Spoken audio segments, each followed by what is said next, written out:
As October comes to an end, it wraps up Breast Cancer Awareness Month. There have been many events here in San Diego hoping to encourage more people to get screened. During this time, it's easy to talk to doctors, nurses, or even event organizers about the breast cancer. But I wanted to speak to the people that it affects the most, the survivors. When I went for my annual checkup with my primary care physician, she asked me, and I said I did feel something. And she felt it. So she said, let's do a mammogram. Nothing showed up on the mammogram. So we went to another test and they saw it then. Instead of developing a lump, mine flatlined and it kind of went out like a tree branch.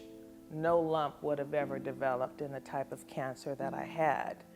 The only way it would have been detectable was through a mammogram. They fast-tracked me because they said it was a very aggressive growing tumor, and so they fast-tracked me to have my surgery. I too had to have the chemotherapy and radiation therapy. Our skin, in terms of the melanin African-American skin, had a tendency to burn more, and the fairer you are, the more of the burns that you would see. And I was burned from here all the way up to my shoulder.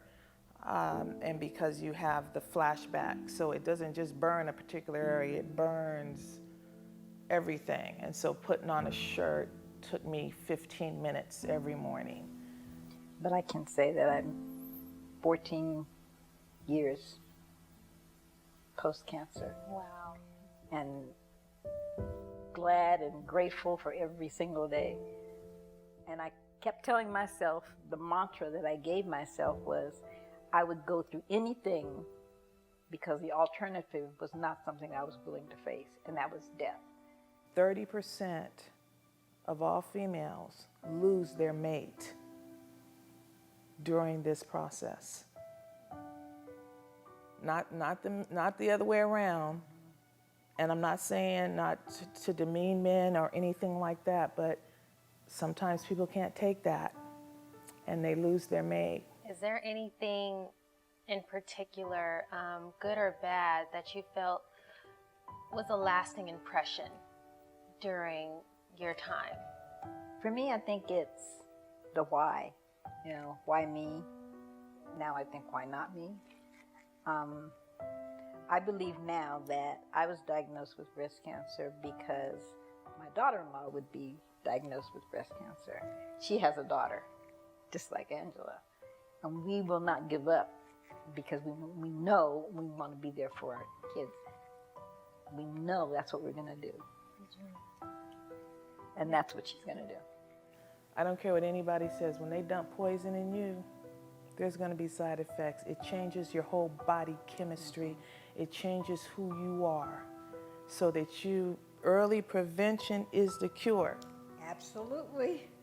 So if I don't say anything else, forget about that hair and them nails, and you go get those mammograms. And men, if you're listening, you make sure that your daughters and your sisters and your wives are on schedule for their yearly mammogram, because that may save your life.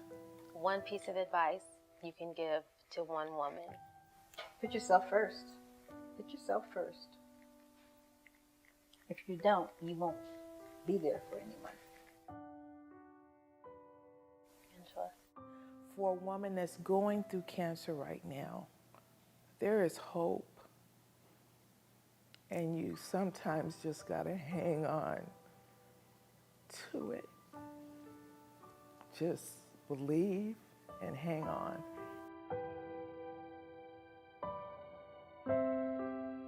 And may you be blessed.